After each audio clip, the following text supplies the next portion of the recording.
We had you seated on the patio, dear, my mother said with that particular smile she reserved for her disappointments. The main dining room is well, you understand.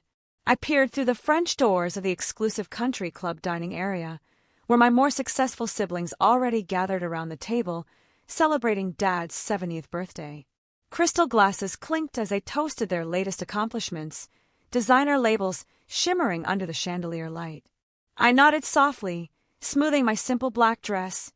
Expensive, yes, but understated, unlike Rebecca's ostentatious Versace or Michael's flashy Tom Ford suit. It's just, Mom adjusted her pearls nervously, your modest career choices. We thought you'd be more comfortable out here, away from all the business talk. Modest career choices. That's what they called building a tech empire in secret, while they thought I was just tinkering with computers. Michael called out through the open door, raising his champagne glass with a smirk. The patio's for failures, sis. But hey, at least you get to watch the real success from out there. I checked my phone discreetly, 3 missed calls from my executive team about an emergency board meeting. The acquisition we'd been working on for months had suddenly accelerated. $8 billion was on the line, yet my family celebrated their small victories, oblivious to my silent empire. Mom gushed. Did you hear about Michael's new partnership? $20 million in new business. And Rebecca's fashion line is being featured in Vogue. I nodded politely, thinking about the contract waiting in my private jet, ready to be signed, worth more than all their achievements combined. And you, dear? Mom paused, struggling to feign interest. How's your computer thing going? I replied, it's fine, the same answer I'd given for years as I built my company from scratch. Let them think I was struggling. Let them seat me outside. My helicopter would arrive soon enough. Rebecca sashayed out, champagne in hand. Oh, darling, you really should let me help with your wardrobe. This simplicity isn't doing you any favors. How will you be taken seriously? I suppressed a smile, thinking about the Forbes cover shoot scheduled for next month, tech's newest billionaire, the silent empire of Catherine Chin. That headline would surely ruffle some family feathers. She continued, eyeing my subtle makeup and understated jewelry. You could at least try to look successful. Fake it till you make it. Though, in your case, making it seems unlikely. My phone buzzed again, this time a message from my CFO. Deal terms improved. Urgent. Helicopter in 20 minutes. I texted back, watching my family's self-congratulatory celebration through the glass. Inside, Dad was holding court, beaming as Michael detailed his latest real estate deal. That's how you build a legacy, he declared, raising his glass. The toast echoed through the dining room, but I didn't lift my water in response. They never noticed much about me, my degrees, my investments, the empire I quietly built that dwarfed their achievements. My father's voice called out, carrying that familiar note of disappointment. Catherine, sure you won't join us? Michael's about to share his vision for expanding the family business. The family business, a modest real estate firm Michael had been running into the ground while claiming success. Unbeknownst to them, I had secretly bought that same company last month through a shell corporation, and tonight the papers would be signed. I'm fine here, I said, checking my watch. 15 minutes until everything changes. Your loss, Michael shrugged, launching into his grand plans for $50 million in development deals next year. Success, he claimed, requiring a certain understanding of real business. Suddenly, I heard the distant whir of helicopter blades. My phone lit up with another urgent message. Board assembled, waiting on CEO. Rebecca frowned, peering through her champagne glass at the darkening sky. The blades grew louder as my sleek black helicopter approached, Phoenix Industries logo visible on its side. Who on earth? Mom started, but her words trailed off as the helicopter descended onto the lawn, scattering the garden furniture. Through the glass, I watched as champagne glasses froze mid-toast, my family staring in disbelief. The next few minutes promised to be interesting. The helicopter's blades slowed, and my security team emerged, professional, focused, in stark contrast to the stuffy country club atmosphere.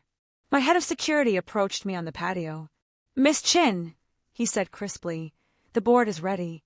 An urgent situation requires your immediate attention. I stood up from my isolated table. Of course, James.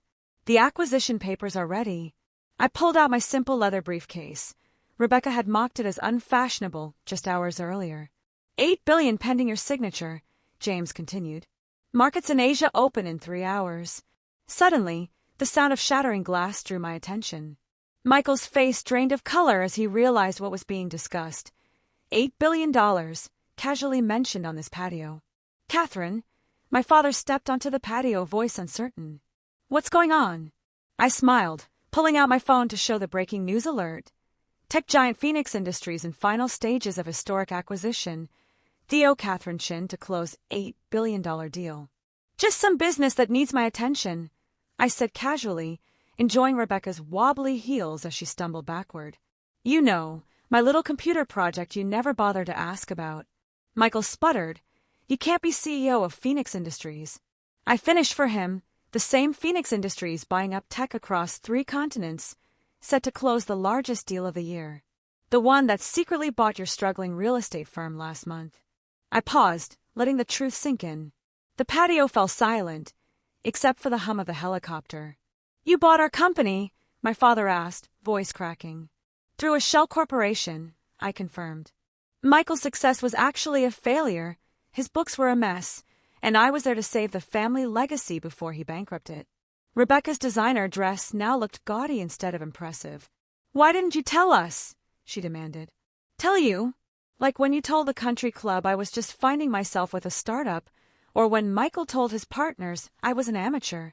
I said softly. My phone buzzed again. More urgent messages.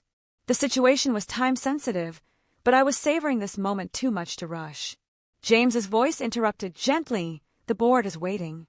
I grabbed my simple leather briefcase, the one Rebecca had mocked, and looked back at their faces. Dad, I'm afraid I have to cut the celebration short. $8 billion waits for no one, especially not family disappointments on the patio. Wait, my mother called out, her social climbing instincts kicking in. Perhaps we should rearrange the seating. The head of the table is more appropriate for someone of your position. I turned, watching their faces.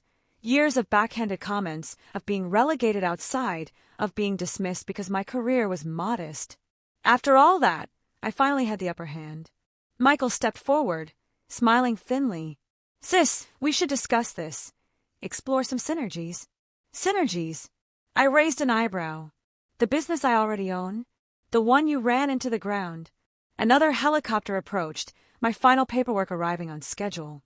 Rebecca whispered, her grip tightening on her champagne glass. 2 helicopters? One's just for the paperwork, I said casually.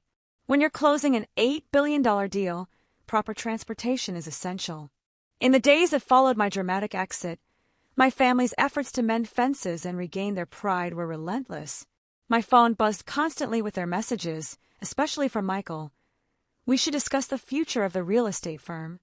But I had already moved on. I had some groundbreaking ideas. Rebecca, let me style you for the Forbes shoot. Your current simplicity is so last season. Mom, the club's buzzing about your helicopters. The Vandermiltons are eager to host a gala in your honor. Dad, princess, I always believed you had potential. Let's discuss your role in the family legacy. I forwarded all of their comments to my assistant with a single note. Archive under too little, too late. The morning papers were deliciously satisfying. Headlines like Tech's Hidden Billionaire, The Quiet Rise of Catherine Chin, and Phoenix Industry closes $8 billion deal from the country club lawn. From patio to penthouse, how a family's failure built an empire. Sitting in my corner office 50 stories above the city, I watched the business news scramble to tell my story. The modest woman, who built a tech empire while her family dismissed her as a failure, had become quite the headline. My assistant's voice crackled through the intercom. Your sister is in the lobby again. She's carrying what appears to be a Hermes peace offering. I smiled. Let me guess, the same bag she told me was aspirational for someone of my means last Christmas? Exactly. Should I send her up? I glanced at my schedule, an important meeting with international investors eager to back my next venture. My net worth had jumped another $1 billion since the acquisition. Yet, my family's gifts still didn't reflect that reality. No, but please give her my real business card, I replied. I could just imagine Rebecca's face when she saw my actual title, Catherine Chenzo, founder of Phoenix Industries. The very company that had been making headlines across markets, while she criticized my wardrobe choices. My phone rang. I put it on speaker while reviewing acquisition proposals. Catherine, we need to discuss the family business. Now that we know about your resources. Which business? I asked innocently. The tech empire you never noticed I was building, or the real estate firm I had to rescue from your golden child's mismanagement? Both, he said quietly. I may have underestimated you. I laughed softly, like when you said I was hiding from real success in my startup, or when you told the board I wasn't ambitious enough for the family business. He hesitated, probably the first time those words had ever left his lips. Yes, he admitted. I was wrong. And that, I thought, was the greatest gift they'd ever given me. While they chased appearances, I was building substance. While they worked at country clubs, I was creating real value. While they celebrated small victories, I quietly grew something they couldn't see coming. They always thought they looked down on me, but little did they know I was already ahead. My assistant appeared at the door, signaling that the investors were arriving. I have to go, I said to Dad. Unlike some people, I actually built my success instead of just talking about it. Wait, he interrupted.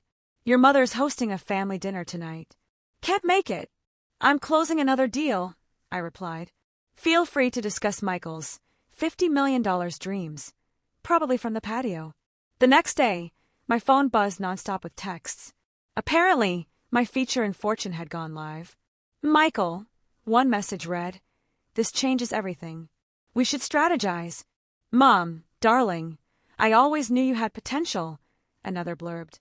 I forwarded all of these to a folder titled Patio Memories and turned my focus back to my desk.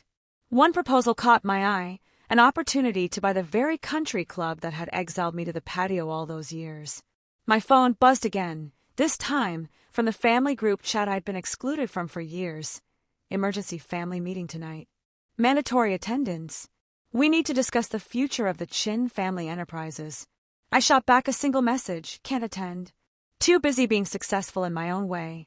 Feel free to book a meeting through my office, preferably on the patio, of course. Then I called my real estate team.